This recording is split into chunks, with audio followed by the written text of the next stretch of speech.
Muy buenos días a quienes nos acompañan hoy a través del canal Uninorte Académico. La Universidad del Norte, por medio de su División de Ingenierías y con el apoyo de la Asociación Colombiana de Facultades de Ingenierías, ACOFI, les da la más cordial bienvenida al acto inaugural del tercer simposio de buenas prácticas de assessment en ingeniería.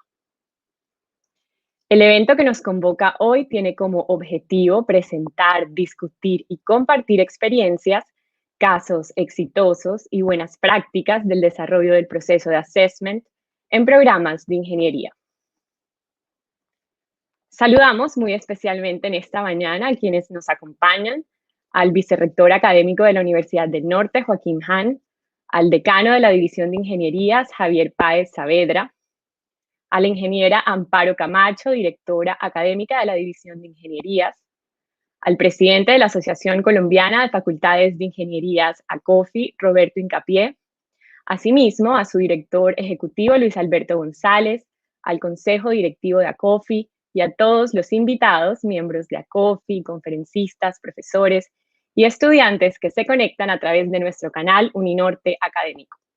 Para dar inicio a este simposio, escucharemos el saludo de nuestro vicerrector académico de la Universidad del Norte, Joaquín Han. Gracias, Oriana. Un buen día para todos ustedes.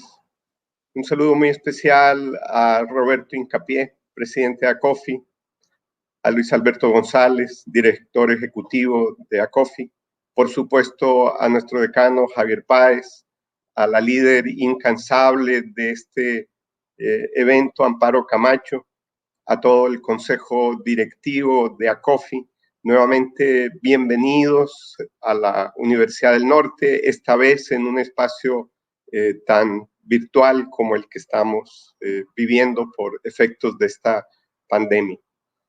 Es muy placentero para mí comprobar y destacar una vez más la importancia de este evento en términos de compartir experiencias con generosidad, con solidaridad, con constancia, de manera persistente, con la mira puesta en el futuro mediano y con el propósito en todo el país, de cubrir todo el país.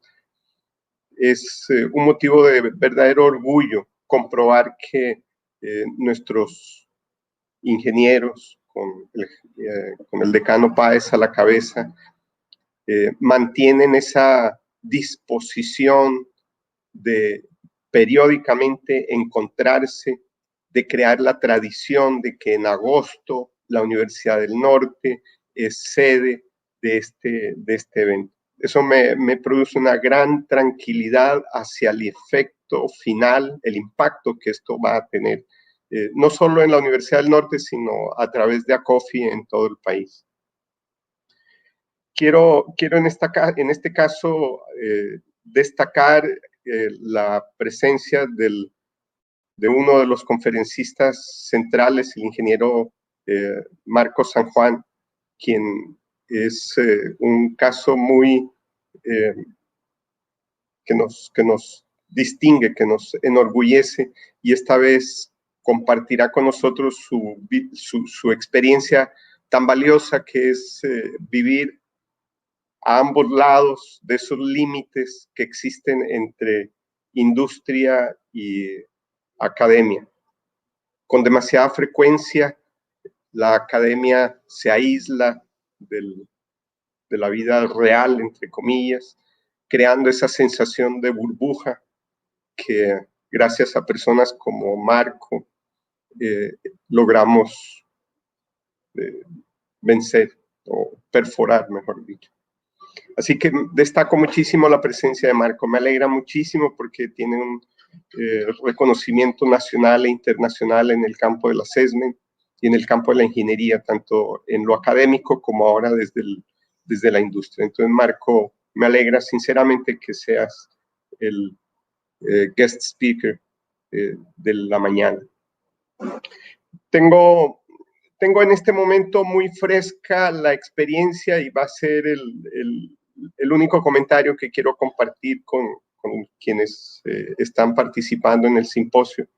Tengo muy fresca la experiencia de estarme reuniendo con los profesores de manera directa. En estas 2 semanas he tenido con el apoyo de los decanos la oportunidad de reunirme con los profesores de cada una de las divisiones, como las llamamos en la Universidad del Norte, entre ellas, por supuesto, la División de Ingenierías. Destaco cuando converso con los profesores de la universidad el momento tan histórico que estamos viviendo. Es la primera vez en la historia de este país que una universidad como la nuestra, como la mayoría de las universidades de Colombia, comienzan el semestre de manera virtual, remota, sin que los estudiantes y los profesores se puedan encontrar el primer día en sus salones de clase, sin que los estudiantes se puedan conocer mutuamente en el campus de la universidad.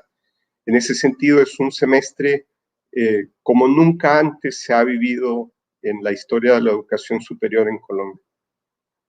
Es particularmente desafiante para todos nosotros garantizar la calidad de estos procesos en estas condiciones, y me ha causado una impresión profundamente positiva el testimonio de los profesores.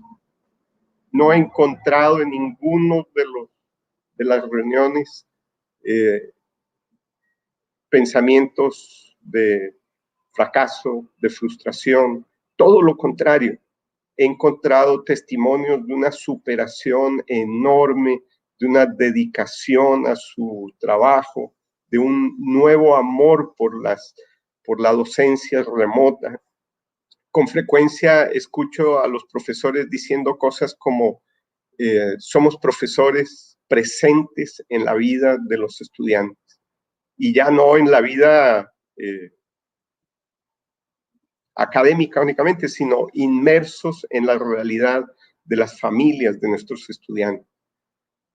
Me ha impresionado muchísimo las anécdotas, pero una en particular de un profesor que discutía temas de economía ganadera en su clase, y resulta que uno de los estudiantes que participaba desde una finca en Sucre tenía a toda su familia escuchando la clase, y el papá, campesino, ganadero, se metió en la clase y le dijo al profesor: oiga, profe, yo soy ganadero, yo tengo mi vaquita. Y entonces el profesor, de una manera muy hábil, supo utilizar la presencia de la familia para incorporarla a la clase.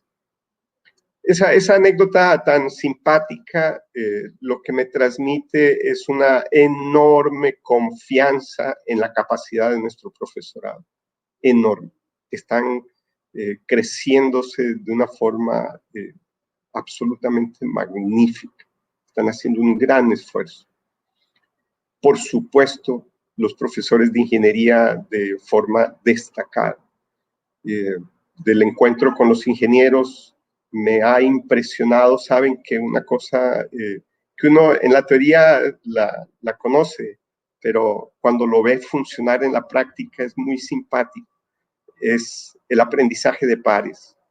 Entonces uno observa en la reunión las caras de los profesores, y de pronto uno de los profesores tiene una idea que la copia otro profesor, se ofrecen ayuda mutuamente, se comparten la experiencia allí en vivo, está uno en la mitad de la clase, de la reunión.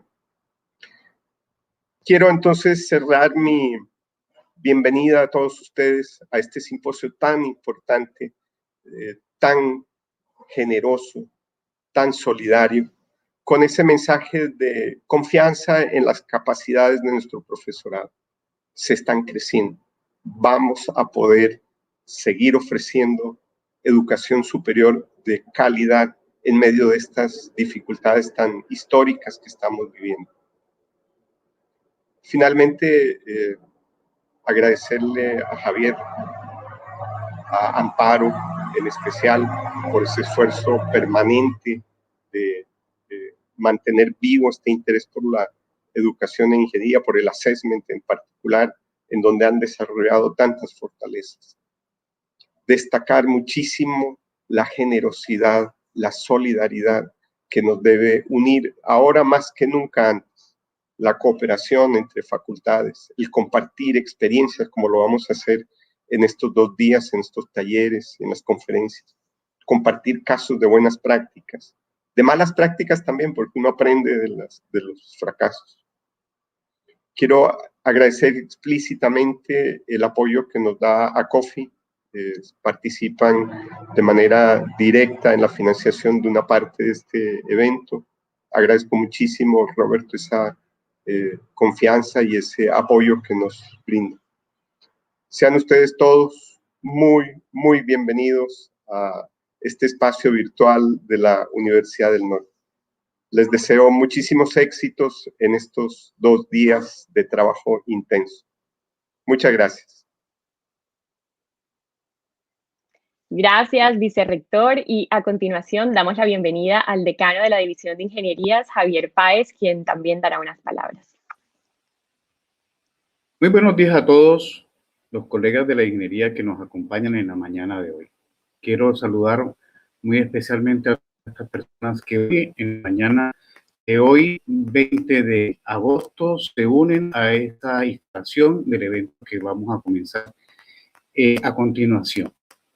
Un saludo muy especial a nuestro presidente de ACOFI, al doctor Roberto Incadía, director ejecutivo, Alberto González, a nuestro vicerrector, doctor Joaquín Ham, a todas las personas que hacen parte del equipo de profesores, muy especialmente a Amparo Camacho, la persona que nos ha acompañado en toda la realización de este evento, en la preparación de este evento.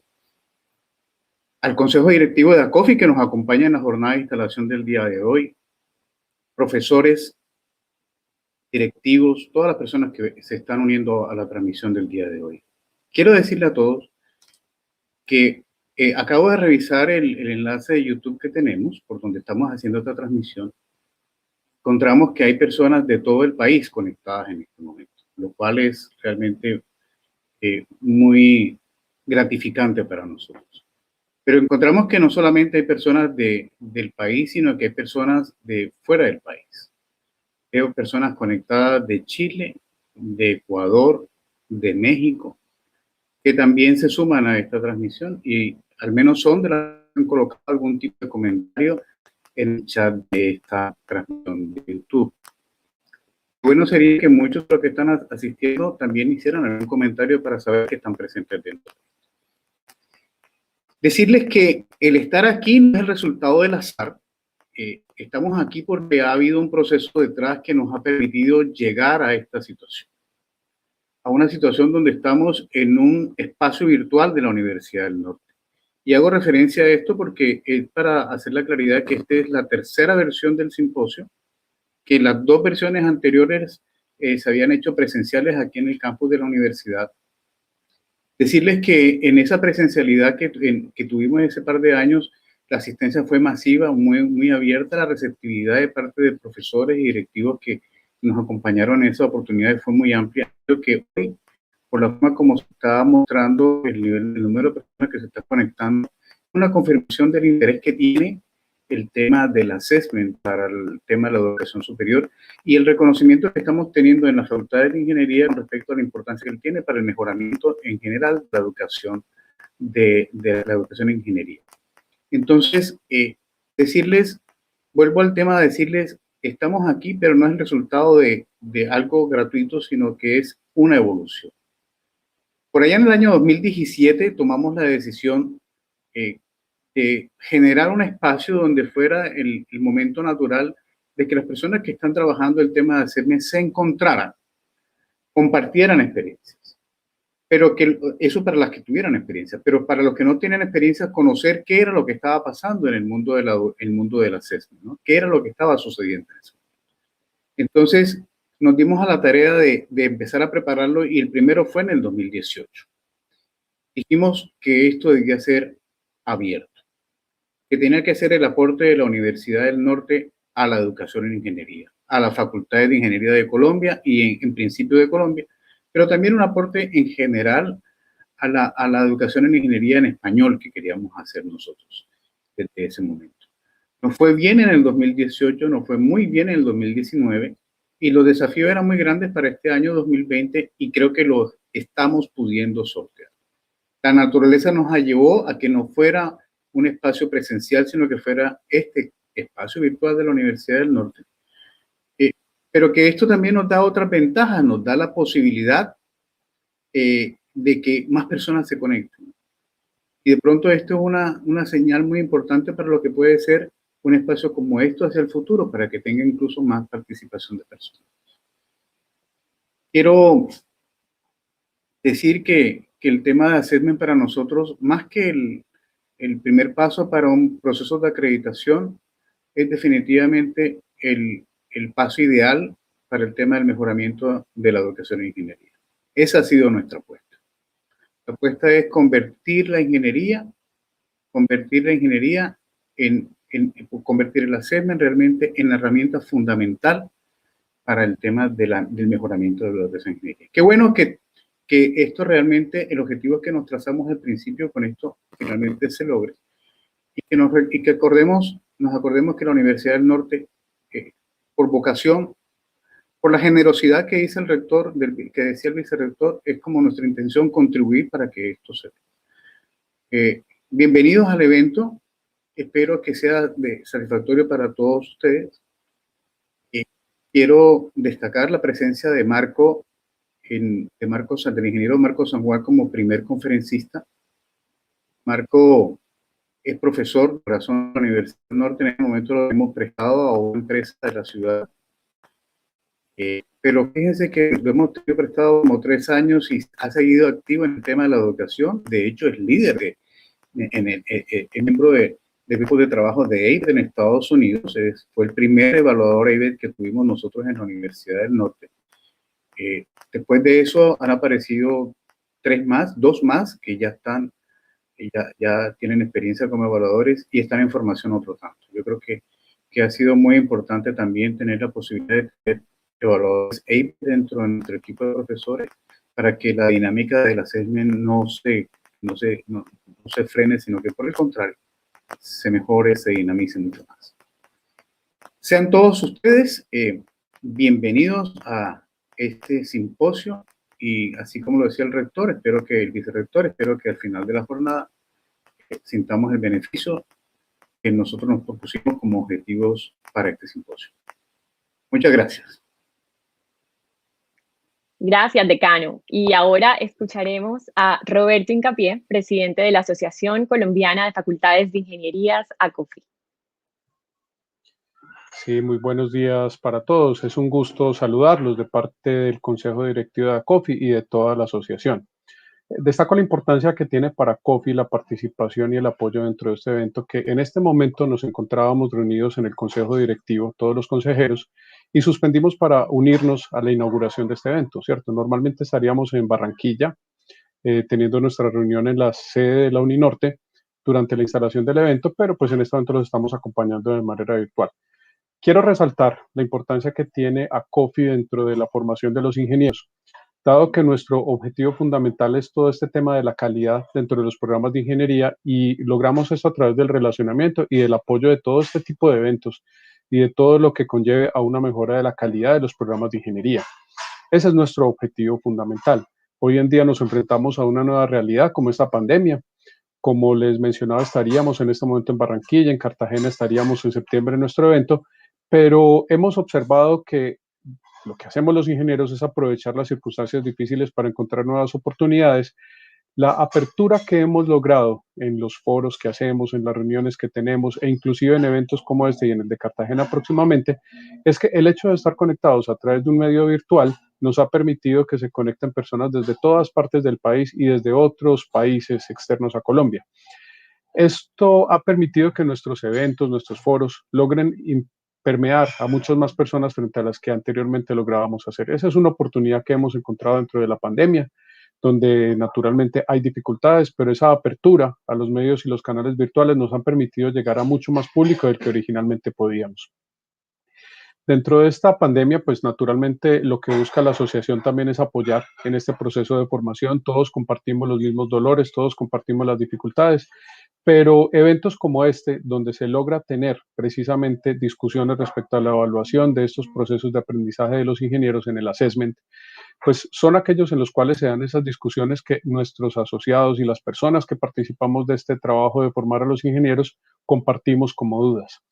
Quiero resaltar, agradeciendo pues los saludos del señor vicerrector, de Javier, en la participación de ACOFI, la importancia de la relación que tiene para ACOFI la Universidad del Norte. Es un aporte en ambas direcciones. ACOFI siempre está aquí apoyando los eventos de la Universidad del Norte, pero la Universidad del Norte también ha sido un aliado fundamental para la asociación.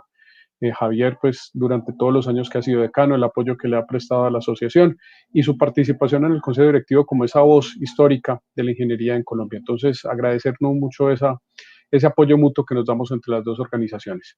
Respecto al tema del assessment, que es el evento que tenemos acá, pues naturalmente es algo en lo cual algunas universidades han adelantado mucho más en este proceso de evaluación, pero que ahora se convierte en una realidad.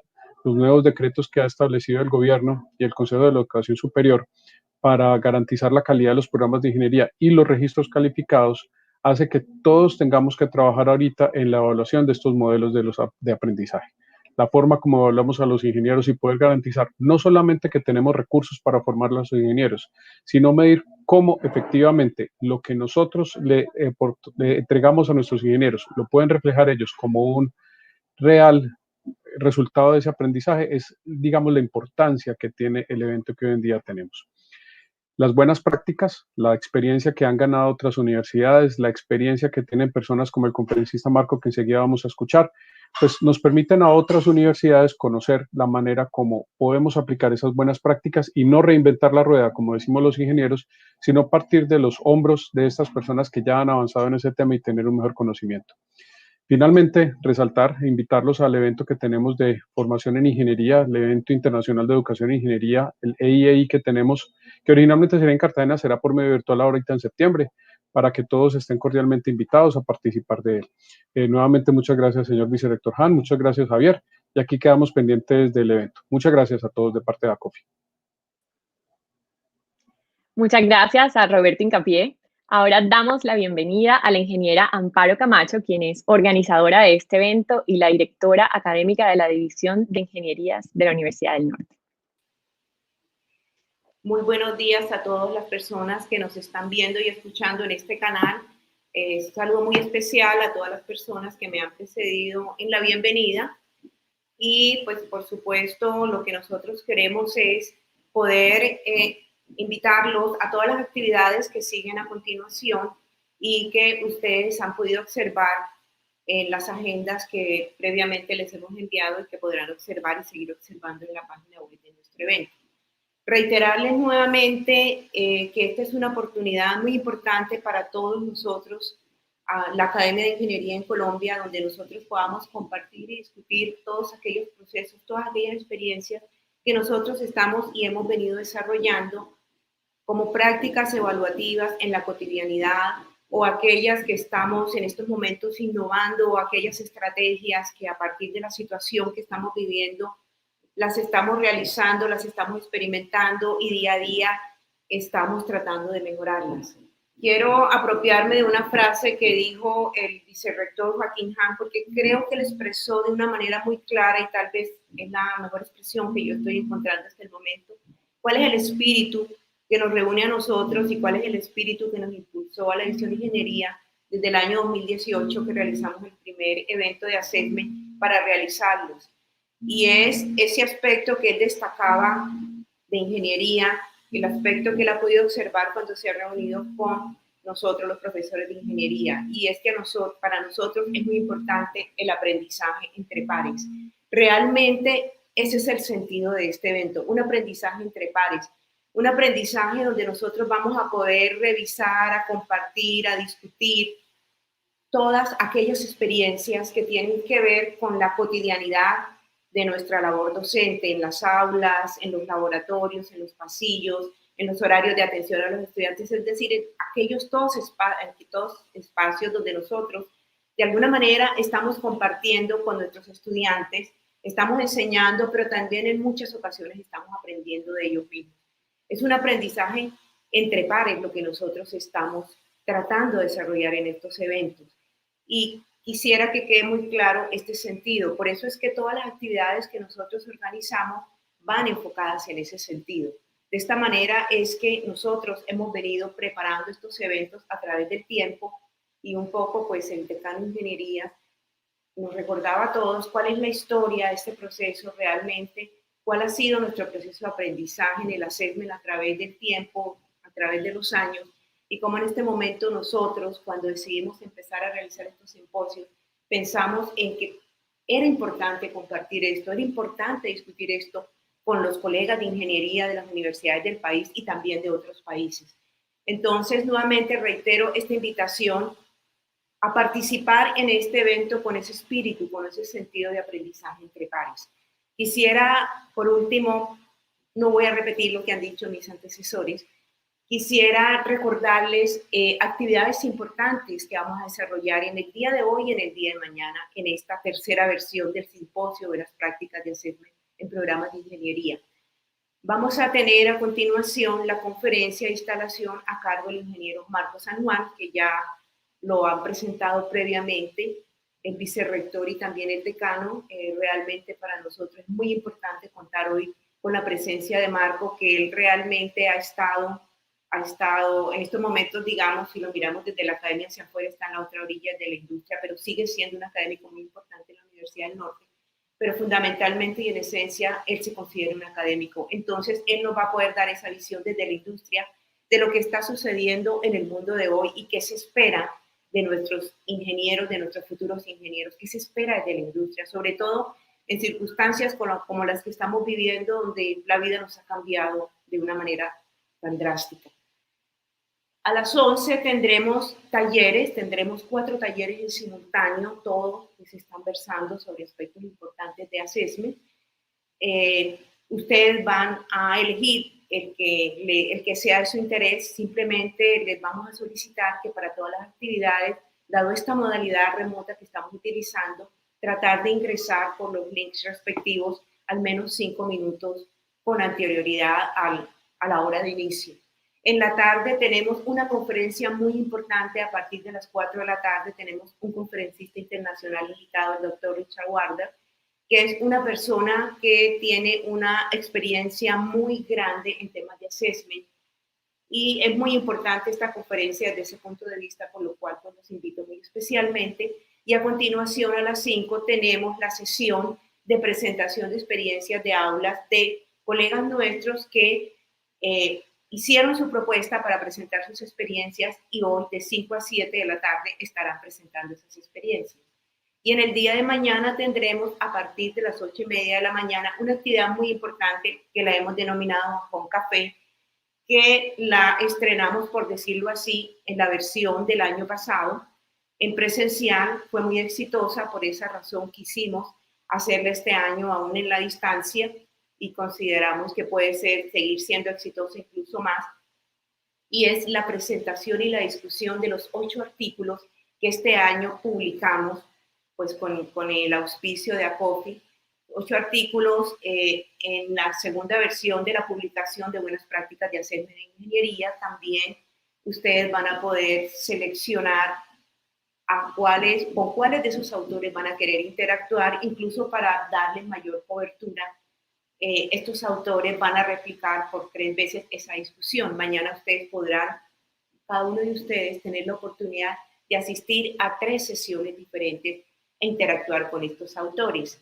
Y hacia las 11 de la mañana tendremos el panel de cierre, que los invitamos muy especialmente porque vamos a trabajar una temática que es de mucho interés para todos nuestros colegas de ingeniería en el país, en general para todos los colegas, para toda la academia en Colombia, pero en particular hablo de ingeniería y es la temática de resultados de aprendizaje. Los invitamos muy especialmente, será transmitida también por el canal académico de la Universidad del Norte. Sin más, para darle paso a la conferencia de Marco, pues me despido de ustedes y realmente esperamos tener una muy buena participación y que podamos realmente hacer ese aprendizaje entre pares del cual empezó hablando el vicerrector en la mañana. Muchas gracias a todos y esperamos seguirnos viendo por este canal y por otras plataformas digitales de comunicación. Muchas gracias a todos por su asistencia. Buen día. Buenos días, Amparo, doctor Han. Perdón, Oriana. No, bueno, doctor San Juan, iba a hacer la introducción de su conferencia, si me lo permite. Por supuesto. Bueno, y ahora sí, nos preparamos entonces para escuchar la conferencia del doctor San Juan, que está titulada Evolución de los resultados de aprendizaje del ingeniero hacia un mundo digital. El doctor San Juan es ingeniero mecánico y doctor en ciencias de ingeniería, es académico, investigador y consultor en gestión de innovación, energías renovables y control de procesos industriales. Bienvenido, doctor San Juan. Muchas gracias, Oriana. Quiero realmente agradecer a COFI, a la Universidad del Norte, el organizar eventos como este y por supuesto, el haberme invitado para compartir una perspectiva personal, producto de la experiencia, tanto como académico, como le decía Amparo, ahora desde la industria, trabajando en investigación, en un centro de investigación, y también mi recorrido con AVET. Creo que son espacios muy valiosos como parte del fortalecimiento de la profesión de ingeniería, en los que es importante el liderazgo que ACOFI ha asumido, no solo a nivel nacional, sino latinoamericano, compartiendo diferentes aspectos de los procesos de acreditación internacional y, por supuesto, este tipo de énfasis en la evaluación o la medición de resultados de aprendizaje. Ojalá llegue el momento en el que entendamos que la medición de resultados de aprendizaje, la definición de los resultados de aprendizaje, no es un tema solo de universidades, es un tema disciplinar de la profesión y de quienes la ejercemos. Por lo tanto, por supuesto, involucra a la academia, pero debe involucrar a actores relevantes de industria y, por supuesto, gobierno, porque el ciclo de vida de un profesional dentro de una universidad es bien corto. Gran parte del ejercicio lo hacemos por fuera de las aulas. Por eso, ojalá podamos desarrollar alternativas y estrategias que permitan que estas discusiones trasciendan el ámbito académico y puedan realmente integrar los diferentes actores que intervienen en la práctica profesional, los diferentes espacios de ejercicio profesional. La presentación de hoy que comparto con ustedes la llamé resultados de aprendizaje, ingeniería en un mundo digital, porque es importante reflexionar sobre qué estamos midiendo. A veces cuando voy a las universidades y hace uno los recorridos y cuenta la experiencia de evaluación, tanto de la perspectiva de programa que recibe una evaluación externa como de evaluador, hay mucha ansiedad y deseo por saber cómo mido los resultados de aprendizaje. Y no puedo dejar de pensar cuando escucho esas preguntas, y mi background es de control de procesos, que finalmente el sensor o la medición es un componente de la cadena. Y muchas veces escucho uno la pregunta y siente como cuando el estudiante le dice uno en clase, profesor, ¿cómo se resuelve el ejercicio? Y uno le cuenta la historia que seguramente ustedes han repetido. El propósito mío no es enseñarte a resolver un ejercicio, es que puedas entender el concepto y poder aplicarlo en diferentes dimensiones. La medición es una coyuntura, pero no es la esencia del proceso. Así ocurre con el assessment de resultados de aprendizaje. Es decir, qué bueno que podamos mejorar el proceso de medición, pero tengamos un momento para pensar qué es lo que estamos midiendo y cómo debe evolucionar eso que estamos midiendo. Porque muchas veces cuando estas mediciones se hacen con propósitos externos, y cuando digo propósitos externos me refiero a el deseo de obtener una acreditación, sea nacional o sea internacional, pues nadie quiere lucir mal. Entonces tratamos de focalizar el proceso no a determinar cómo está el nivel de cumplimiento de los resultados de aprendizaje, sino cambiamos la pregunta a cómo demuestro que lo que estoy haciendo está bien. Y si bien es cierto, hay un momento para eso, el mensaje inicial y de partida es, qué bueno que nos preguntemos qué tan bien es lo que estamos haciendo, qué tan coherente es con los requerimientos del mundo real, para luego sí salir a medirlo. Sí, les mencionaba el tema de control. En control, nosotros medimos, decidimos y actuamos. Y esa medición es una consecuencia de una acción. No podemos perder de vista que es un ciclo. Por lo tanto, mi invitación, y aunque yo sé que van a tener un grupo bien interesante por lo que mencionaban los organizadores, de talleres y de charlas sobre cómo medir, la presentación va a ser un poco una pausa. Y digamos, ¿qué es lo que estamos midiendo? Y de pronto, ¿cómo estamos construyendo el proceso para eso que estamos midiendo? porque ustedes lo saben y yo lo sé, la mayoría de veces los problemas de educación no se resuelven con exámenes, que básicamente es una medición. O sea, yo puedo tomar un grupo de estudiantes y le hago 20 evaluaciones durante un periodo académico, un semestre. Eso no los hace necesariamente mejores. De hecho, hay un proceso formativo, intencional, dirigido, diseñado, que tiene que llevarse a cabo para que sea coherente luego tener un momento de medición. Y voy a empezar el ciclo de la presentación en silencio. Quiero mostrarle 2 slides en silencio y sé que hay audiencia de fuera de Colombia y qué bueno, tomé el caso como Colombia para lo que van a ver y quiero que veamos y leamos lo que les voy a presentar antes de continuar con el mensaje.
Y ahora comienzo. Siempre hay oportunidades de hacer mejor lo que estamos haciendo. Y tan importante en el proceso académico es la medición como reflexionar sobre lo que estamos midiendo. Por eso el foco de la discusión de hoy lo alineo en 3 dimensiones conectadas con 2 resultados de aprendizaje y un aspecto que fue resultado de aprendizaje en la definición de resultados de aprendizaje de ABET del ciclo pasado y que ahora migró a ser un requisito curricular. Y empiezo con toma de decisiones. Y cuando uno dice toma de decisiones, empieza a decir, ven acá, ¿dónde hay un resultado de aprendizaje de toma de decisiones? Pensemos en el punto de partida. El punto de partida no es si hay un resultado de aprendizaje ABET o nacional que se llame toma de decisiones, es tomar decisiones importantes en el ejercicio profesional. Y por supuesto que el consenso, la respuesta del consenso va a ser sí. Es un atributo deseable del profesional, es crítico. Tomamos como seres humanos fácilmente 10.000 decisiones en un día. Algunas muy triviales, como de pronto qué desayunamos, o qué ropa nos ponemos, o qué color de medias usamos. Algunas trascendentales, invertimos, hacemos una modificación curricular, adquirimos este negocio, nos aproximamos a este cliente, qué oferta le vamos a presentar. Estamos tomando decisiones constantemente. Ahora, la toma de decisiones es cotidiana. Si vamos a comprar un televisor porque necesitamos una televisión nueva para nuestra casa, vamos a encontrar alternativas. Y porque decidir es elegir frente a alternativas. Y encontramos alternativas como esta que ven ustedes ahí. Deben comprar una televisión nueva para casa, para el apartamento, y esta es la oferta que encuentran en el supermercado. Uno de 38 pulgadas por 1.1 millones, uno de 45 pulgadas por 1.5 millones de pesos colombianos, uno de 46 pulgadas por 2.2 millones de pesos. ¿Cuál elegimos? Si hiciéramos una encuesta, viéramos aquí el survey o el raise of hands que hacemos en una conferencia normalmente, encontraríamos que la mayoría de personas diría, tomo la opción 2. Y es una reacción humana, natural. ¿Y por qué la opción 2? Uno dice, bueno, porque estoy teniendo un incremento sustancial de prestaciones, asumiendo prestaciones como pantalla, y el incremento de precio no es tan grande. Ya cuando salto a 46 pulgadas, el incremento de precio es muy grande. Pues bien, eso que vemos es un diseño de marketing. Es decir, si yo quiero salir a vender televisores de 45 pulgadas, lo primero que me aseguro es que el que le sigue en rango sea poco atractivo, para que ese sea el que destaque y la persona se vaya por ahí. Lo cual quiere decir que somos vulnerables en nuestro proceso de decisiones a la forma como la información se presenta. Seguramente si el escenario hubiese sido este, 1.9 millones, 2.1 millones y 2.2 millones, las tendencias se hubiesen movido más hacia la tercera opción. Uy, por un poco más obtengo mayor capacidad. O de pronto nos quedamos en el extremo de no, la diferencia que estoy teniendo es muy grande. El mensaje es que el proceso de toma de decisiones es un proceso cotidiano, importante en el ejercicio profesional y en el cual nosotros enfrentamos vulnerabilidades. Y está conectado con resultados de aprendizaje, porque en el caso, en el contexto de la Comisión de Acreditación de Ingeniería de ABET, el resultado de aprendizaje 4, nuevo, está estructurado para no solo hacer el reconocimiento de responsabilidades éticas y profesionales de ingeniería, y no solo considerar impacto de soluciones, que eso venía de resultados de aprendizaje anteriores, sino tomar decisiones, hacer juicios informados. Es decir, conecta nuestra responsabilidad ética con el impacto de la decisión que tomamos en ingeniería. Lo cual quiere decir que se espera que el profesional de ingeniería sea una persona capaz de tomar juicios informados. Si cualquiera toma una decisión, presentando 2 o 3 alternativas, así sea al azar, cualquiera toma una decisión. Pero tomar una decisión informada implica y tiene subyacente el tema de que no es intuición lo que estoy usando. Y es muy fácil decir, no quiero usar mi intuición para tomar decisiones. Pero parte de lo que vamos a ver más adelante es que es muy difícil distanciarnos de esa intuición en el proceso de toma de decisiones, sobre todo si no hay un entrenamiento formal hacia ello. Si nos vamos al Código de Ética de la Ingeniería, la Ley 842 del 2003 aquí en Colombia, el artículo 33 dice, dentro de los deberes del ingeniero, abstenerse de emitir conceptos profesionales sin la convicción absoluta de estar debidamente informado al respecto. Y es una frase de una enorme complejidad y responsabilidad. No emitir conceptos profesionales. Eso incluye el análisis, pero por supuesto incluye la decisión. ¿Qué recomienda? A, B o C. ¿Qué debemos comprar? ¿Cómo debemos construir? ¿Qué tan robusto debe ser el sistema de protección? ¿Qué tan robusto debe ser el dispositivo que diseñamos? ¿Qué tantas salvaguardas debe tener? ¿Qué es razonable para el consumidor? Es emitir conceptos profesionales sin tener la convicción absoluta de estar debidamente informados. De nuevo, conecta información con decisión. Lo cual quiere decir, más allá de que podamos debatir qué tan posible es que alguien tenga una convicción absoluta de algo, sobre todo en situaciones, en decisiones complejas, que hay una expectativa de que esas decisiones no respondan a la emocionalidad, no respondan a la intuición, sino que respondan a la lógica, al razonamiento. Y por supuesto vamos a encontrar muchas personas que nos dicen, queremos que nuestros profesionales tomen decisiones basados en un proceso ilustrado, informado, irracional, objetivo. Pero ¿qué tan fácil es? ¿Qué tan fácil es lograrlo? Y eso nos lleva al mundo de la metacognición, donde ya tenemos que entender cómo los seres humanos pensamos, cómo llegamos a ese proceso de toma de decisiones. Y si hacemos un barrido rápido del proceso, podríamos decir que nuestro punto de partida a la izquierda son los problemas, necesidades u oportunidades que observamos. Y luego, cuando los enfrentamos, nuestro modo de pensar o nuestro mindset se orienta a organizar, proponer, concluir o decidir dependiendo de lo que nos pidan. Hay momentos o espacios para cada uno de ellos. Hay momentos en los que tenemos que ser un poco más creativos o propositivos. Hay momentos donde tenemos que empezar a cerrar o concluir o inferir de lo que estamos viendo. Hay momentos en los que tenemos que llegar a decidir, es decir, elegir entre un grupo finito de alternativas. Y eso lo hacemos a través de nuestro pensamiento, incorporando conocimientos, lo que hemos aprendido, recuerdos, nuestra memoria, y no solo el recuerdo técnico, nuestro recuerdo vivencial. Nuestras creencias y nuestros principios entran a jugar en ese proceso. Nuestras emociones. Es muy fácil pensar que el ser humano es un tomador de decisiones ideal, pero llevamos 20 años de psicología y neuropsicología, los procesos de toma de decisiones, para entender que realmente somos tomadores de decisiones imperfectos y que las emociones juegan un papel importante ahí. Y también nuestros anhelos, lo que queremos que suceda.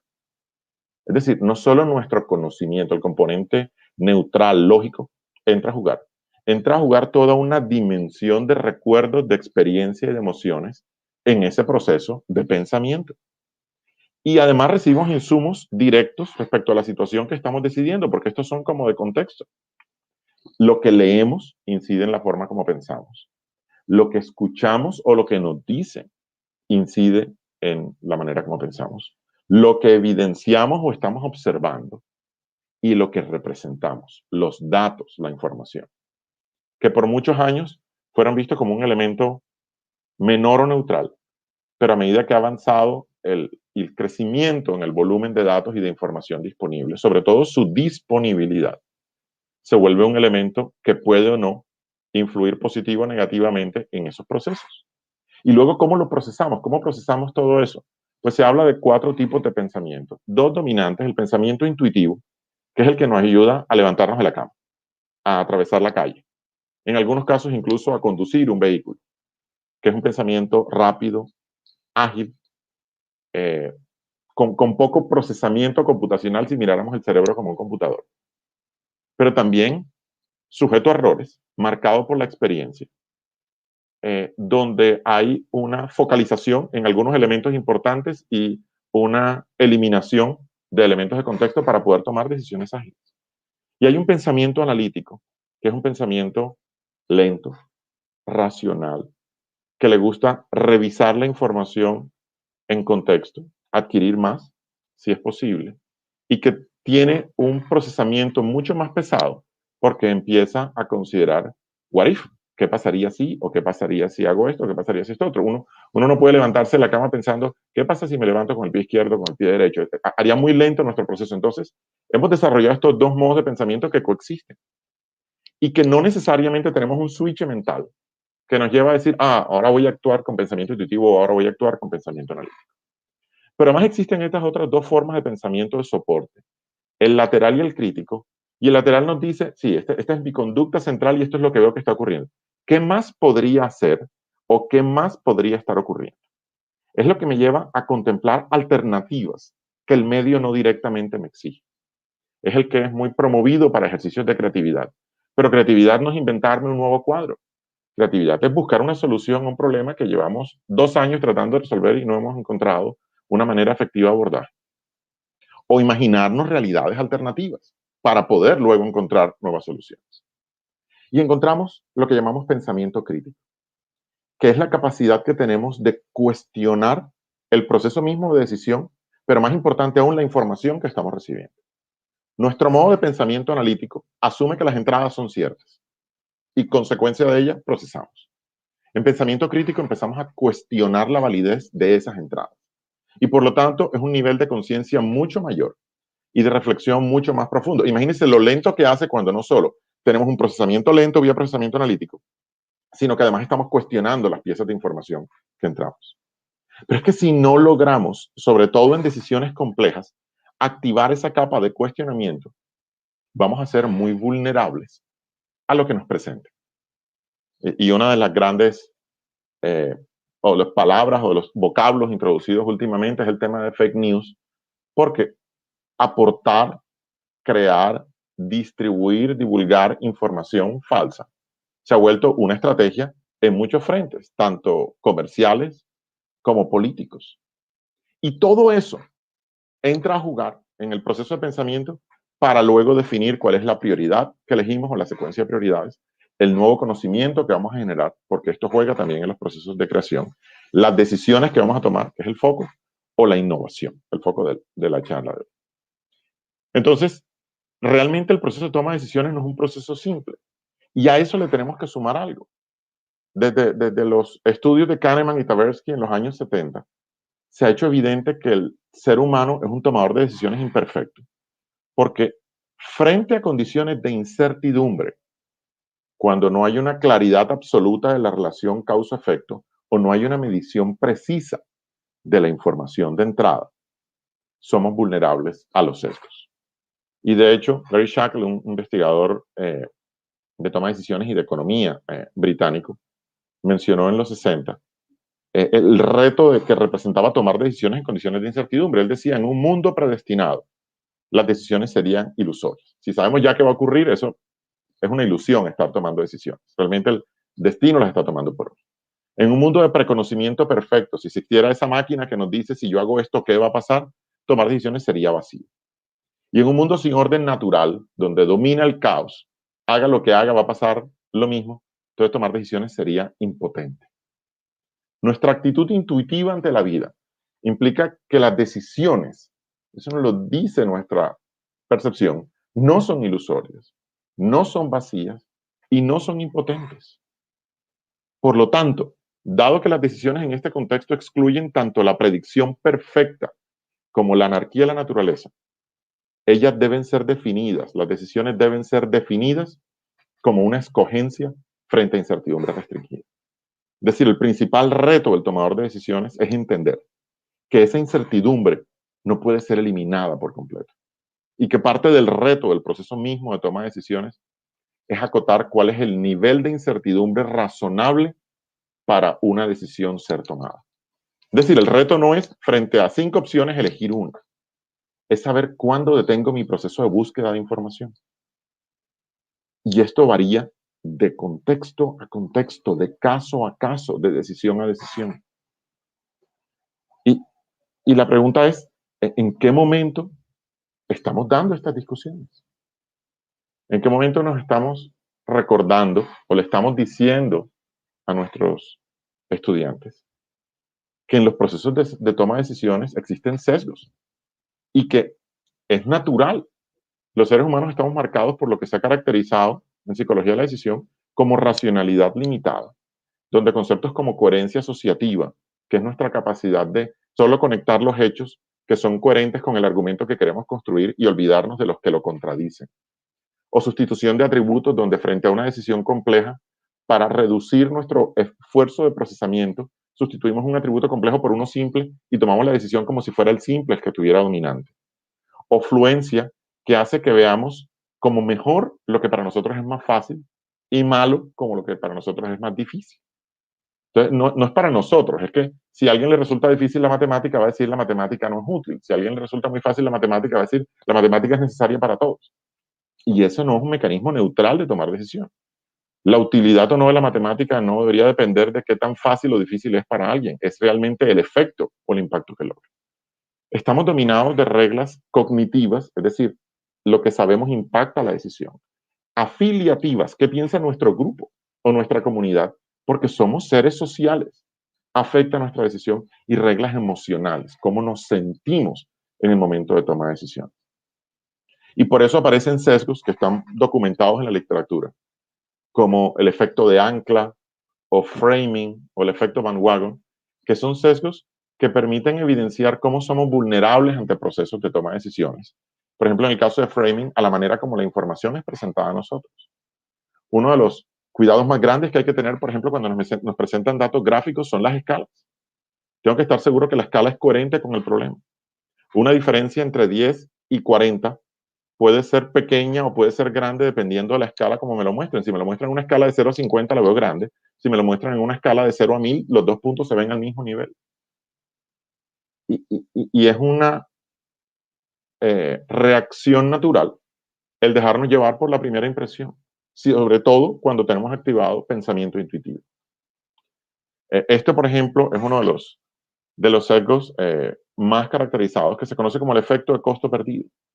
Aprobó un proyecto de inversión de 100 millones para el desarrollo de un producto.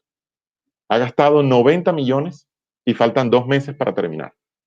Y su competencia acaba de anunciar el producto y que lo patentó. ¿Detiene el proyecto o lo termina? ¿Qué decisión tomamos? Tenemos 2 opciones. O detenemos el proyecto o seguimos adelante y lo concluimos. La mayoría de tomadores de decisiones enfrentados a esa pregunta van a decir, no, ya lo termino. Ya tengo 90 millones invertidos, sé que no voy a sacar el producto al mercado, pero por lo menos vamos a aprender, nos va a quedar el aprendizaje de ese ciclo, la experiencia, en otro momento será. Pero si invertimos, la pregunta la cambiamos y decimos, va a iniciar un proyecto y va a gastar 10 millones y se demora 2 meses para completarlo. Pero el día que lo va a lanzar, su competencia anuncia que ese producto ya lo desarrolló y que lo patentó. Lanza el proyecto. La mayoría de tomadores de decisiones frente a esa situación dirían, no, yo para qué voy a perder 10 millones. En realidad, ambos escenarios son iguales. Son iguales. En ambos casos estamos votando 10 millones tras de nada, votando 2 meses tras de nada. porque si el argumento es el aprendizaje, en ambos escenarios habría aprendizaje. Lo que ocurre es que en este primer escenario ya estamos invertidos en el proceso. Ya hemos generado una conexión emocional con la situación.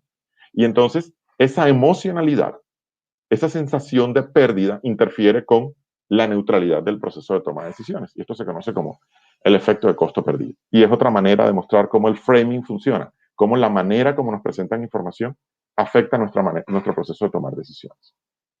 Y por eso en teoría de decisiones se habla de que existen dos sistemas de pensamiento. Kahneman no lo llama sistemas, sino modos. Un sistema 1 que es rápido, inconsciente, automático para decisiones diarias, susceptible a errores. Y un sistema 2 que es lento, consciente, que requiere esfuerzos, que está preparado para decisiones complejas y que es más confiable. Si tomar decisiones es tan importante para el ejercicio profesional de la ingeniería, ¿cómo desarrollamos esta competencia? ¿Cómo desarrollamos este resultado de aprendizaje? ¿Dónde lo estamos haciendo? Entonces, mi primera invitación es, antes de saltar a medir ese resultado de aprendizaje, de qué tan buenos juicios estamos tomando, tomemos un momento para preguntarnos si esto es algo simplemente de exponer a una persona 40 veces a tomar decisiones y esperar que lo tome bien, o entender un poco mejor la complejidad del proceso de toma de decisiones y desarrollar procesos formales de instrucción para ellos, para reconocer la vulnerabilidad y la exposición que tenemos como seres humanos en procesos de toma de decisiones. Segunda dimensión, análisis de datos. Entonces estamos en un mundo donde hay información por todos lados. Y tenemos que tomar información de decisiones ya no solo con base en información cualitativa, sino numérica. Escenarios como la DIAN, la Agencia de Impuestos en Colombia, revisa la declaración de renta y encuentra un error. Y tiene dos opciones. A, paga una multa de 20 millones, o B, contrata a un abogado por 8 millones que tiene una probabilidad de éxito del 40%. ¿Qué decisión tomamos? ¿Pagamos la multa y salimos de eso? ¿O contratamos al abogado y tenemos una probabilidad de no tener que pagar más o el resto de tener que pagar los 20 millones? La mayoría de tomadores de decisiones en esta situación va a preferir pagar la multa. Y aunque las dos son matemáticamente iguales, porque si calcula uno la esperanza matemática de ambos lados, nos va a dar exactamente lo mismo, nuestra mente no es simétrica frente a la percepción de riesgo y ganancia. Es decir, ganar 100 no compensa perder 100. Nuestra mente valora más la pérdida que la ganancia, por lo tanto somos menos adeptos a tomar riesgos en un escenario de pérdida que lo que estamos dispuestos a tomar riesgos en un escenario de ganancia. Y esa vulnerabilidad, que en este caso está asociada a probabilidad y a nuestra percepción de la estadística, involucra e impacta el proceso de toma de decisiones. ¿Es este un buen modelo de regresión? Y entonces la mayoría de personas miran y dicen, oh, un R cuadrado de 0.99. Sí, ese es un fantástico modelo de regresión. Realmente un proceso adecuado de entrenamiento en analítica de datos nos llevaría a decir que no por eso es un buen modelo de regresión, y de hecho en este caso es uno de los que utilizo de ejemplo en mis cursos de diseño y análisis de experimentos. Ese es un muy mal modelo de regresión, no regular, malo. El analizar datos requiere entrenamiento, y la pregunta que nos debemos hacer es, ¿cómo estamos respondiendo a este requerimiento que ven ahora en pantalla?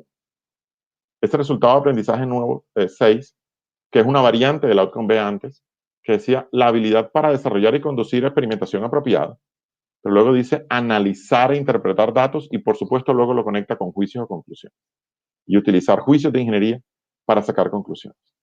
¿Qué entrenamiento hemos recibido y qué entrenamiento estamos ofreciendo en el análisis de interpretación de datos?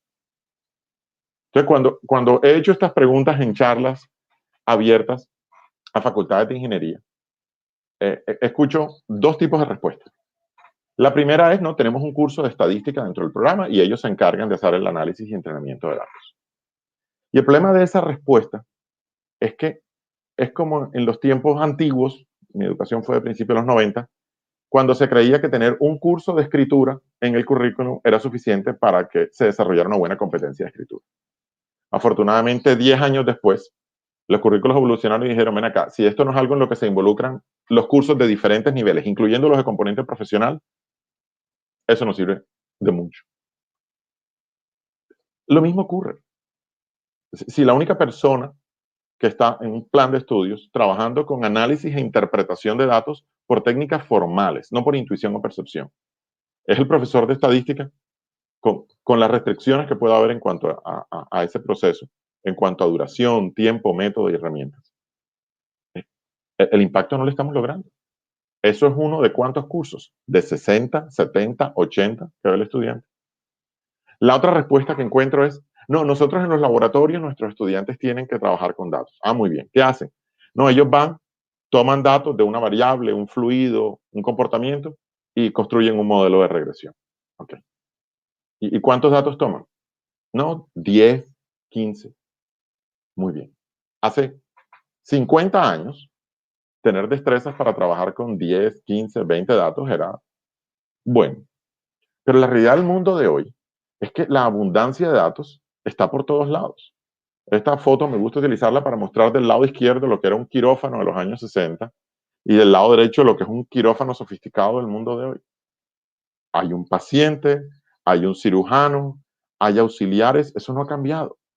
Pero la cantidad de información disponible durante el procedimiento ha aumentado sustancialmente. Si vamos a un cuarto de control de industria, encontramos lo mismo.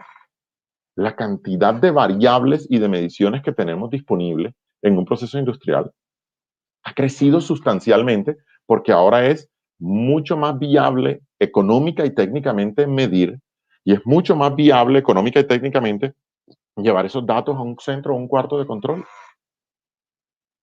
Por lo tanto, esa abundancia de datos es natural a los procesos que tenemos. Y no solo en industria, en una universidad también, en el proceso académico también. En dominios profesionales generamos y capturamos, almacenamos datos en sistemas de gestión corporativa como los ERPs, en sistemas de supervisión y control como los SCADA, los Manufacturing Execution Systems, en los sistemas de relacionamiento con clientes, los CRM y ahora las redes sociales que también se vuelven un punto de información. En los sistemas de gestión de edificaciones, en los edificios en los que trabajamos, en los sistemas de seguridad física. Se estima que en el 2020 cada persona está creando 1.7 megabytes de información por segundo.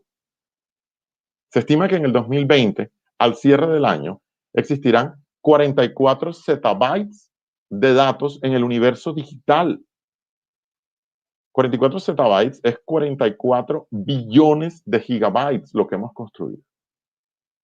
Es decir, la escala de información disponible, de data disponible, ha crecido sustancialmente con respecto a cuando yo tomé un curso de análisis estadístico en el año 92. Sin embargo, a pesar de que nuestras empresas e instituciones gastan o gastamos bastante tiempo y esfuerzo en recolectar y almacenar datos, la mayoría de esos datos son almacenados y eventualmente borrados sin que nadie los mire. ¿Por qué es que no es capturarlos y almacenarlos si no tengo un proceso efectivo de uso, de minería, de análisis, porque enriquece mi proceso de toma de decisiones? Entonces, ¿qué estamos haciendo con ellos? Y este segundo bullet es un bullet que me interesa y me duele mucho. Domina todavía la cultura de lo simple y lo evidente cuando vemos los datos. Queremos que las cosas se vean ahí. Es que grafícalos y ahí se nota que está pasando. O muestra la tabla y ahí se nota que está pasando. Piensen cuál fue la última vez o cuándo fue la última vez que les mostraron un reporte técnico, disciplinar de algo de la profesión, un trabajo de estudiante, con medias y varianzas, con una desviación estándar, con un modelo de regresión que no fuese lineal. ¿Cuándo fue la última vez? ¿Cuándo fue la última vez que para sacar una conclusión en un entorno profesional hicimos un análisis de inferencia? No es común. ¿Por qué? Cuando nos presentaron información utilizando curvas de nivel para poder ver una representación tridimensional sobre un gráfico 2D. Es una pregunta que me pega mucho, porque parte del esfuerzo de formación, como lo mencionaba antes, ha sido entrenar a estudiantes de posgrado investigativos en temas de análisis de datos y diseño de experimentos. Y uno se pregunta, ¿cuál es el propósito de ese entrenamiento? Si cuando llegan a un entorno profesional, para no llamarlo solo industrial, la gente los va a mirar raro porque usan esas herramientas que algunos llaman sofisticadas, porque no sé desde cuándo calcular una varianza o un intervalo de confianza se volvió algo sofisticado.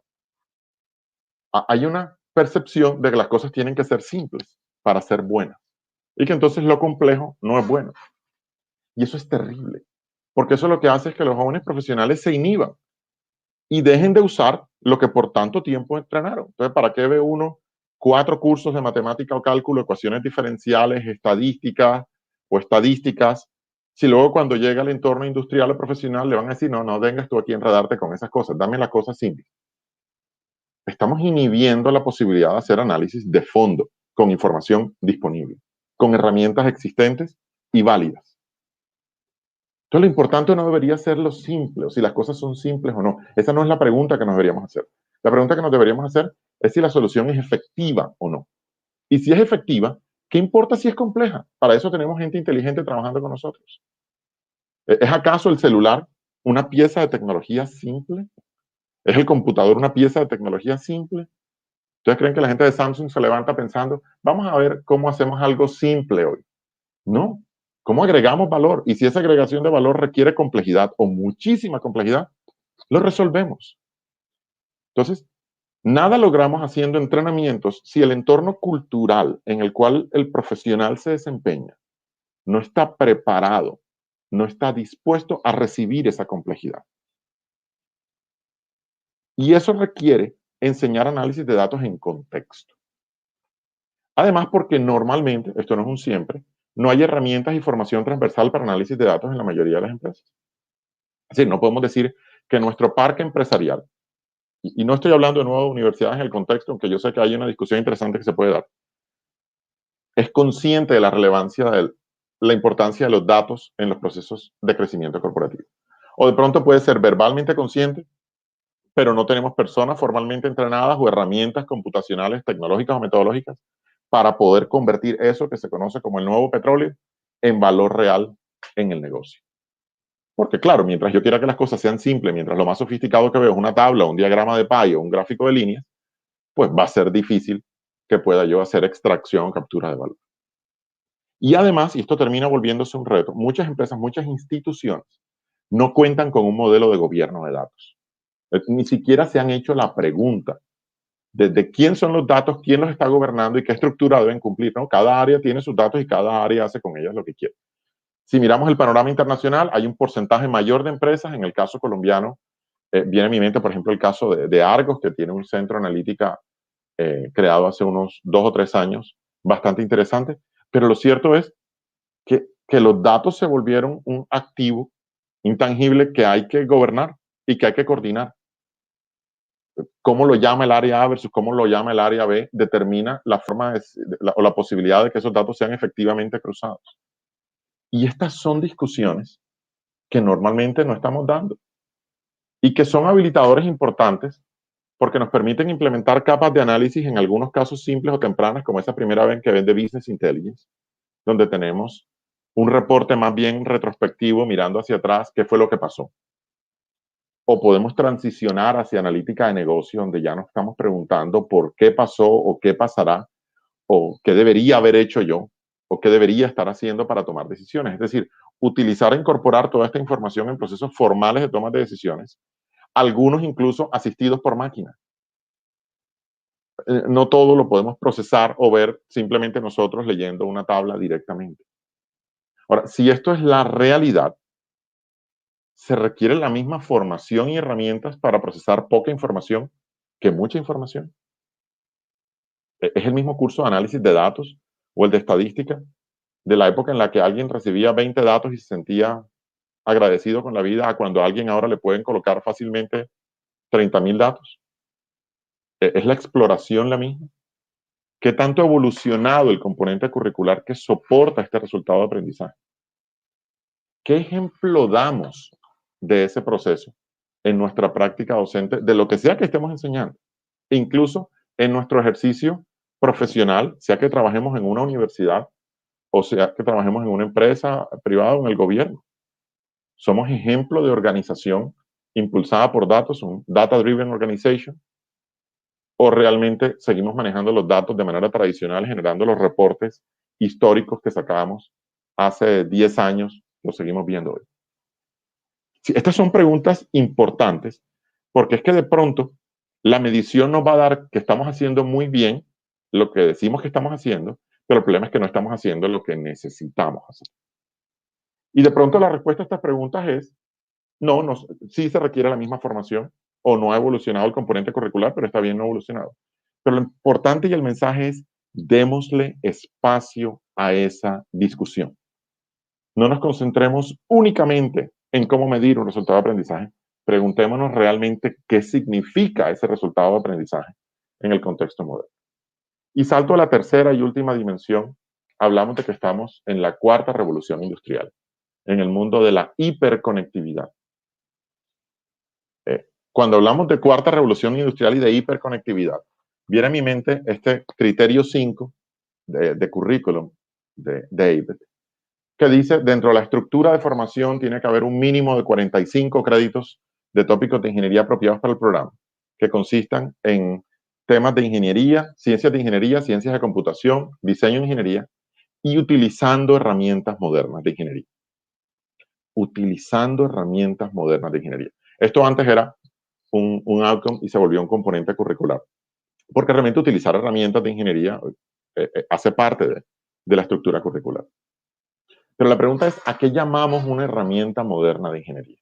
Hace como 2 años estuve en un workshop sobre el futuro de la ingeniería digital, específicamente ingeniería mecánica, lo llamaban de Digital Mechanical Engineering. Y hubo como 6 o 7 presentaciones, y de las 6 o 7 presentaciones hubo 2 de personas, o de profesores e investigadores, que fueron a presentar cómo usaban software en su investigación. Y no dejaba de pensar, y decía, Dios, qué complejo. Hace 30 años, usar un software era visto como una herramienta moderna de ingeniería. Sí, hacia los años 90, inicio, mediados de los 90, dependiendo del programa, entraron los software de dibujo en ingeniería, y una vez entró CAD, entró CAM y entró CAE. ¿Será que hoy, 20 años después, herramientas modernas de ingeniería sigue queriendo decir lo mismo? O sea, puedo encontrar el mismo escondite de decir, no, como mis estudiantes usan un software, estamos utilizando herramientas modernas de ingeniería. ¿Será esa la percepción que tiene la industria cuando habla de herramientas modernas de ingeniería? Ah, y software, sí, ya. Estamos en la modernidad. Yo creo que si reconocemos lo que ha implicado la transformación de la industria a través de esto que llamamos revoluciones industriales, donde esa primera revolución industrial fue la mecanización de las operaciones con máquinas que podían convertir algún tipo de combustible o impulso en movimiento, energía hidráulica o máquinas de vapor para mecanizar la producción. Esa segunda etapa de la revolución industrial, donde apareció la energía eléctrica para impulsar la producción en masa y las líneas de montaje, que tomó unos 40, 50 años desarrollar. Esa tercera revolución industrial que promovió la transición de lo análogo a la digital, y que decimos que empezó en los 50, pero seamos honestos, no en todas las industrias esto empezó en los 50. Yo visitaba empresas en los 90 y todavía había muchos sistemas de control neumático completamente. La lógica de control toda corrida en elementos neumáticos, sin elementos o componentes digitales, lo cual hacía concentrar señales, llevarlas a un centro de control, una odisea.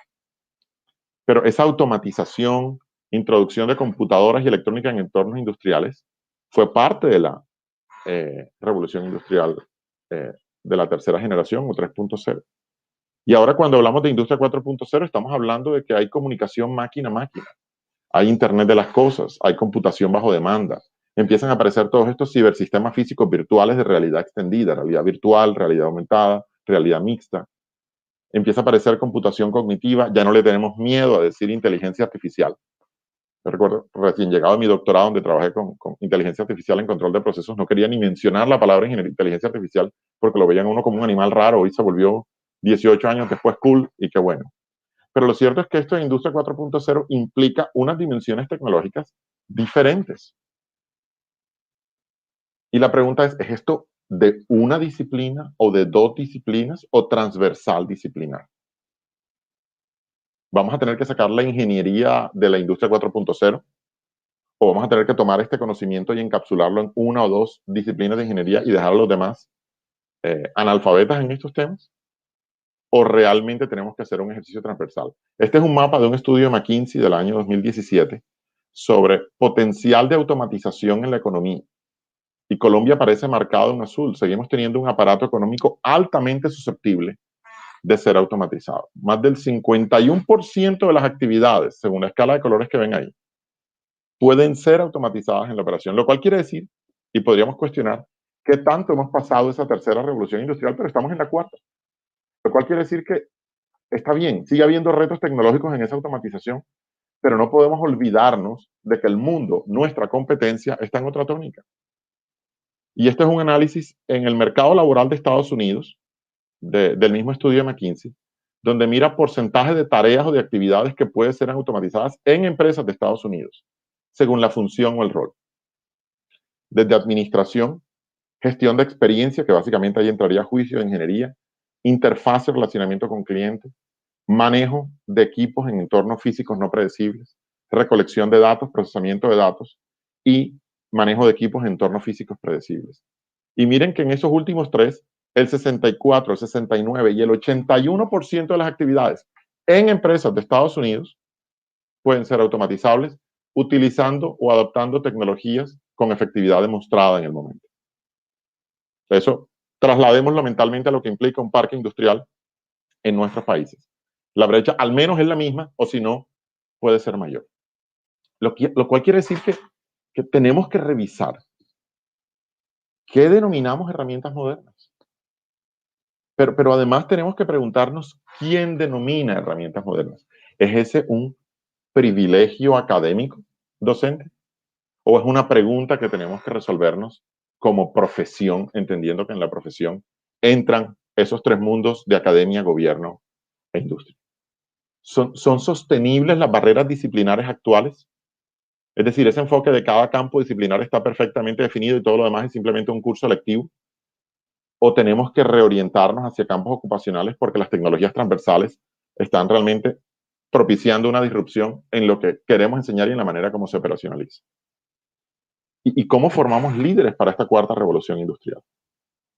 Porque es razonable pensar que alguien que tiene 30 años trabajando en industria se oponga a esta penetración.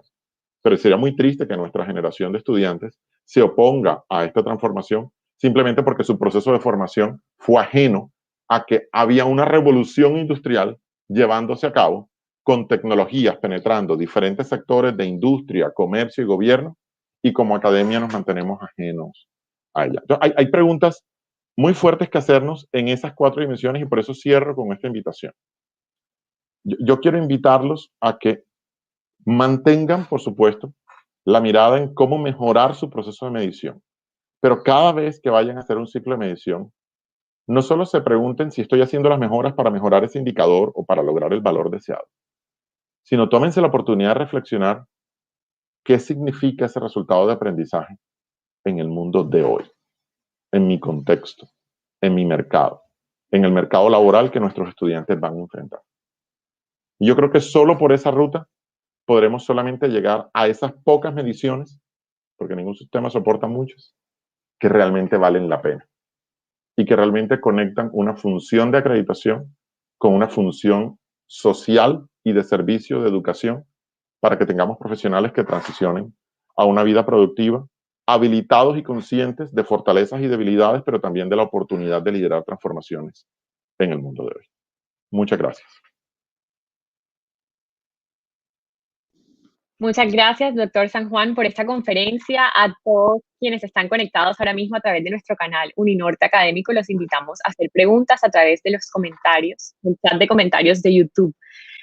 Doctor San Juan, llegó una primera pregunta para responder. La hace Sandra Patricia Narváez Bello y dice: ¿qué opina del uso de la gamificación, los juegos serios y el aprendizaje basado en juegos para evaluar los procesos de formación de los estudiantes de ingeniería?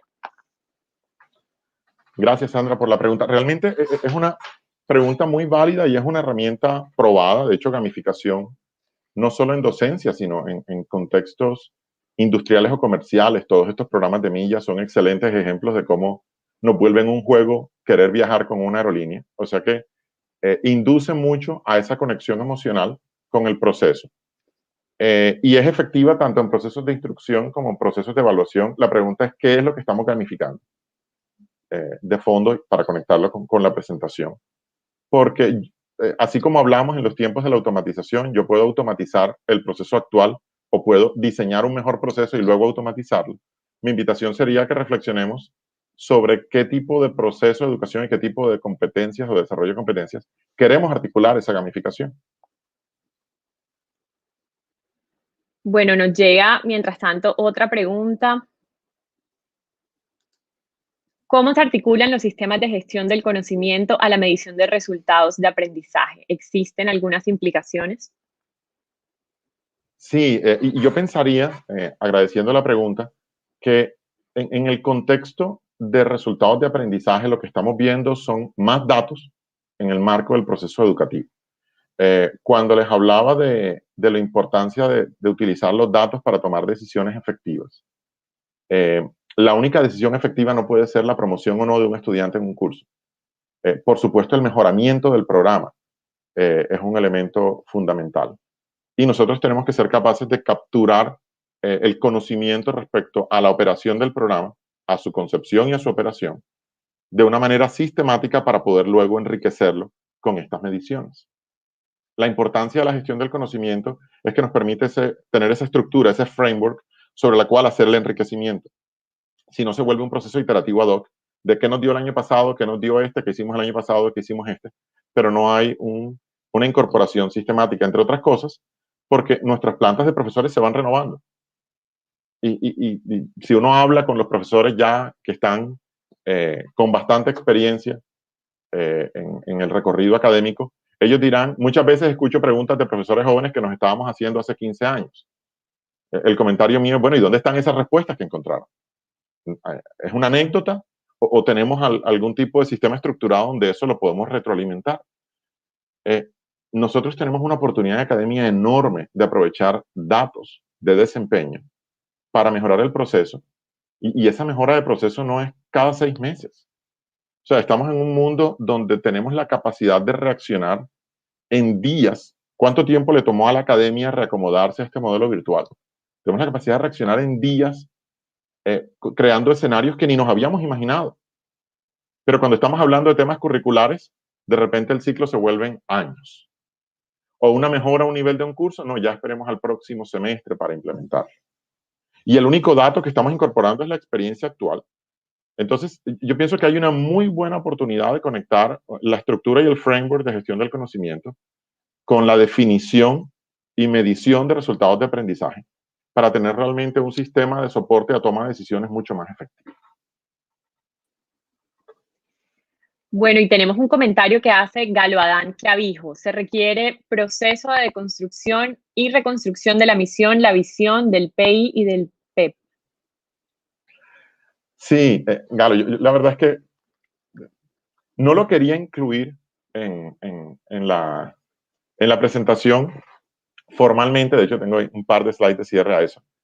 El mensaje es, como dice la novela de Lewis Carroll de Alicia en el País de las Maravillas, cuando pregunta el conejo por dónde empieza el recorrido, comienza por el principio y luego llega hasta el final y en ese momento, solo en ese momento, detente. Cada programa tiene un principio. Cada programa tiene que revisar si realmente su revisión es a ese nivel estructural de proyecto educativo del programa o de objetivos educacionales del programa o de resultados de aprendizaje o es curricular. Cada uno de nosotros tiene que ser capaz de identificar cuál es el principio adecuado. Pero sí, estoy de acuerdo con ese sentimiento de que a veces esto quiere decir que tenemos que hacernos preguntas que no nos hemos hecho antes. Y una de las grandes dificultades en academia de hacerse preguntas curriculares, y esto yo estuve trabajando varios años con SPOL en Ecuador y fue un comentario que me escucharon repetir muchas veces, es que esas preguntas se las hacen personas cuyo trabajo depende de la asignatura que dictan. Y por lo tanto hay una conexión emocional. Es decir, ¿dejó mi curso de ser importante? ¿O será que porque yo lo dicto, lo veo como más importante o indispensable en la formación? ¿Soy solo yo como cuerpo académico el que debe definir si eso es lo necesario o no? Entonces no es solo qué nos preguntamos, sino quiénes nos estamos haciendo la pregunta. Y ojalá seamos abiertos. Como les digo, yo reconozco que en América Latina mucho la bandera la tiene la academia y ha sido por un vacío de industria, por no mostrarse empática con los retos de educación. Pero si miramos en el contexto ABET, quien define un criterio de programa de ingeniería mecánica es la Asociación Profesional de Ingeniería Mecánica. Y ahí tenemos asientos académicos y gente de industria y gente de gobierno. Ojalá nos hagamos las preguntas con los equipos adecuados. Eso es bien importante. Bueno, y José Araque de Unisucre nos pregunta, ¿existe un modelo de resultados de aprendizaje adoptado a nivel nacional en Colombia? ¿El MEN presentará un modelo basado en resultados de aprendizaje a las instituciones de educación superior? Sí, José, muchas gracias. De hecho, yo creo que Amparo incluso está mejor preparada que yo para responder esa pregunta, pero como lo han anunciado en algunas charlas previas de ACOFI, sí hay un trabajo muy concreto en incorporación de resultados de aprendizaje, que es un paso importante para la organización de la especificidad en el proceso académico y de formación. Sin embargo, yo creo que las universidades somos muy buenas y nos pueden colocar 50 requisitos. Si no queremos cambiar, no cambiamos. Y encontramos la manera de demostrar que eso, lo hacíamos hace 10 años, ya se nos había ocurrido. Entonces, yo no dependería tanto de lo exógeno para propiciar un cambio. Porque como se lo digo a las universidades también en medio de los procesos de acreditación, esto es una visita y todo el mundo pinta la casa cuando lo van a visitar, porque la visita es importante. Entonces, yo creo que es más importante que internamente construyamos esas preguntas y digamos, queremos cambiar, ¿es un resultado de aprendizaje que queremos lograr? Y luego, si estamos en la dirección correcta, el mundo se va a alinear, pero no dejaría que la única presión venga de afuera, porque incluso se puede volver contraproducente en el ejercicio. Otra pregunta más que llega ¿es pertinente tener un curso sobre analítica de datos en cualquier programa de ingeniería? Yo pensaría que sí, pero hay cosas mucho más importantes que hacer. Eso es como cuando queríamos desarrollar la enseñanza del inglés y ninguno de los profesores hablaba inglés. Yo creo que es más importante empezar por el instructor. Yo creo que es más importante que el cuerpo profesoral sea competente en análisis de datos. Y luego que transfieran ese conocimiento y ese uso a sus cursos. Es que es difícil pensar que hay un curso de ingeniería donde no es pertinente el análisis de información. Entonces, lo que me preocupa del curso, aunque sé que es valioso, es que se compartamentalice la solución. Y digamos, ya resolvimos de eso. Yo puedo seguir enseñando termodinámica como siempre lo he hecho. O yo puedo seguir enseñando investigación de operaciones como siempre lo he hecho.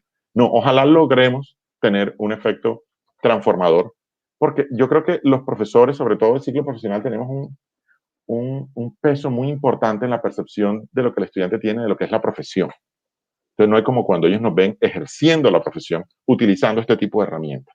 Cambia la sensación de que se volvió un curso de estadística y los profesores de ingeniería no tienen ni idea de qué está pasando ahí. Y bueno, ¿qué opina el expositor, en este caso usted, que la industria local sean la extensión de los laboratorios de la universidad? Sí, o sea, yo entiendo el sentimiento y me parece muy importante. Yo no le llamaría la extensión de los laboratorios porque suena que lo que vamos a ver es cómo los equipos funcionan. Y realmente el ejercicio profesional no es solo tecnología, es relacionamiento, es gestión, es administración de recursos en un contexto diferente al académico. Pero sí es necesario. De hecho, en ese reporte que mostraba al principio de la Academia Real de Ingeniería del Global Engineering Capability Index, una de las recomendaciones que dan es que ojalá haya más conexión entre academia e industria, especialmente a nivel de investigación doctoral y que permee hacia los niveles inferiores de formación o niveles previos de formación en pregrado, porque esa percepción de cuál es la práctica real profesional hay que tomarla de algún lado. Antes de empezar la charla, en una pequeña discusión con el equipo directivo de ACOFI, les decía que en medicina la formación de pregrado de un médico involucra científicos de la salud, pero también practicantes de la medicina. Lo mismo ocurre en derecho, lo mismo ocurre en arquitectura, lo mismo ocurre en psicología, lo mismo ocurre en educación, en ingeniería, y por una tendencia mundial forzada por investigación, de alguna manera la importancia de la experiencia profesional en el cuerpo docente se ha disminuido sustancialmente. Se vuelve más importante cuántos artículos publican y qué ranking de investigador son, que su conocimiento de la realidad del ejercicio profesional. Y no se nos puede olvidar que la mayoría de personas que pasan por un pregrado no van a terminar en un doctorado. Van a hacer un ejercicio responsable y necesario de la profesión. Entonces, ¿quién los entrena con esa perspectiva? ¿Puedo yo entrenar a alguien para el ámbito profesional sin tener ni idea de lo que está pasando ahí? ¿O enterándome en el periódico? Entonces, mientras no tengamos esa mezcla de sabores, de orientación industrial e investigativa entre los pregrados, esa conexión con la industria, tanto para el docente como para el estudiante, considero que tiene un alto valor. Bueno, y Sandra Patricia Narváez nos pregunta, ¿cómo podrían ser comparables los procesos de aprendizaje entre instituciones cuando su medición es tan diferente? La medición puede ser diferente, Sandra. Realmente el proceso de aprendizaje depende de lo que uno quiere lograr y cómo lo quiere lograr. Así que se vuelve más importante que sea comparable entre instituciones que tienen un foco común, que tienen un propósito común.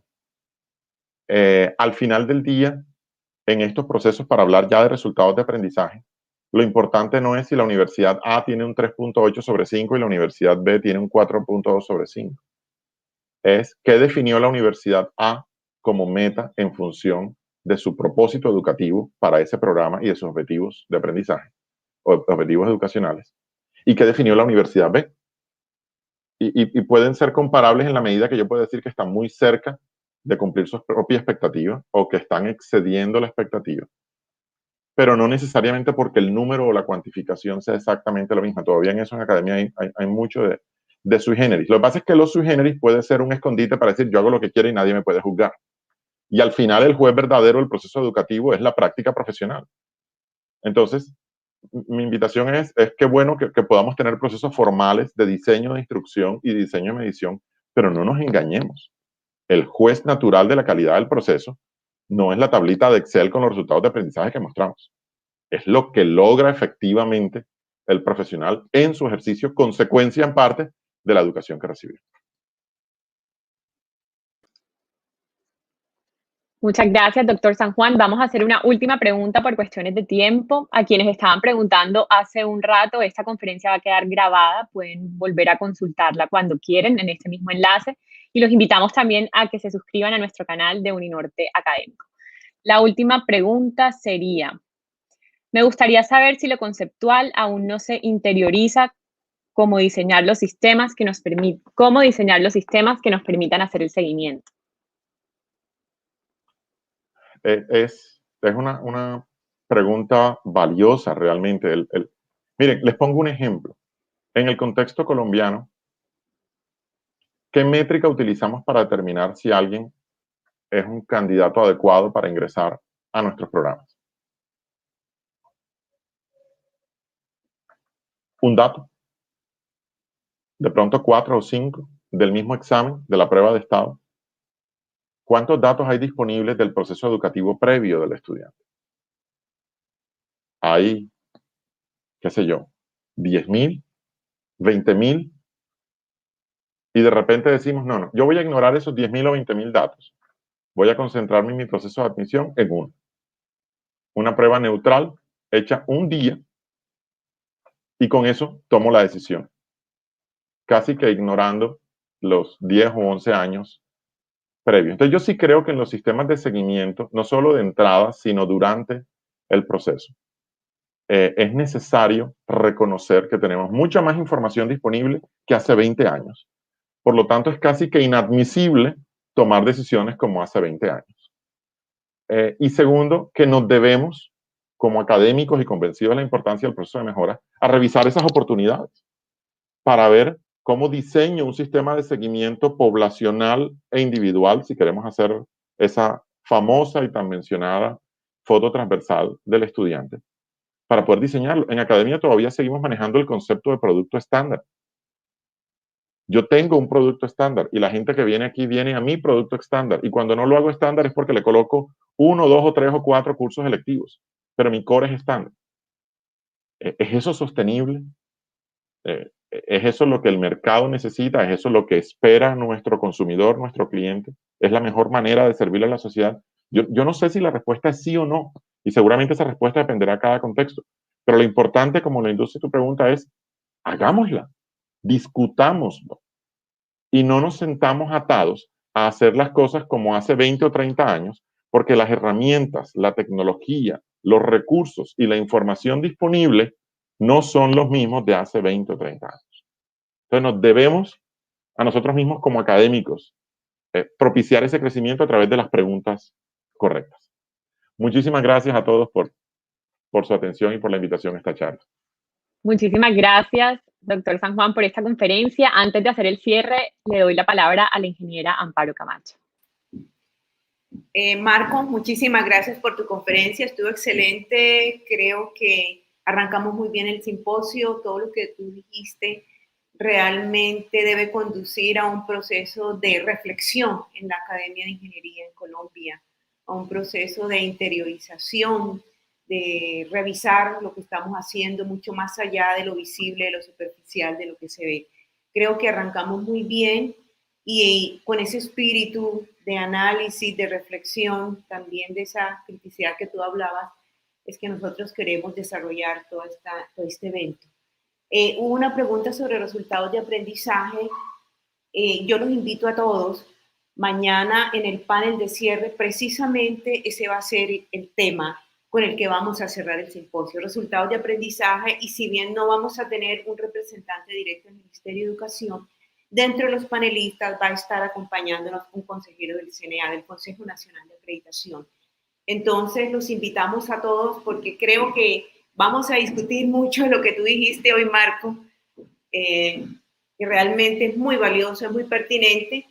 Lo vamos a discutir mañana, va a ser una excelente base de discusión, un excelente referente para la discusión, y creo que vale la pena que todos pensemos, reflexionemos, interioricemos todo esto de lo cual estamos hablando hoy, o todo esto que tú expusiste hoy en tu conferencia, y los invitamos mañana a que nos acompañen a ese panel de cierre, donde esperamos dar ese cierre que todos esperamos a partir desde donde tú arrancaste, Marco, todo lo que vayamos discutiendo por el camino hasta llegar a ese momento de cierre del simposio. Entonces yo los invito a ese panel de cierre para que mañana no vamos a dar respuestas definitivas porque realmente no se trata de eso, pero sí podemos seguir la discusión para que de esa misma manera esto se vaya, por así decirlo, propagando en toda la Academia de Ingeniería en Colombia y ojalá en toda la Academia colombiana. Entonces, muchísimas gracias, Marco, muy pertinente, muy valiosa. Si tú vas a tener la oportunidad de ver los comentarios del chat, te vas a dar cuenta de lo bien valorada que ha sido tu conferencia, de verdad. Te lo agradecemos mucho, les agradecemos a todos los asistentes su presencia, su participación, y los invitamos a la siguiente actividad que tenemos a partir de las 11 de la mañana, que son los talleres. Hay 4 talleres en simultáneo. Les agradecemos a quienes se interesen por asistir a estos talleres, a que seleccionen, que ingresen al menos 5 minutos antes para poder aprovechar mejor el tiempo. De nuevo, muchas gracias a todos y seguimos en este evento, y Marco, esperamos seguir contando contigo en posteriores eventos y en posteriores actividades, no solamente en la Universidad del Norte, porque realmente yo conozco tu generosidad en compartir, sino en otros espacios. Muchas gracias a todos, muchas gracias, Oriana, y nos vemos más tarde. Chao. Gracias.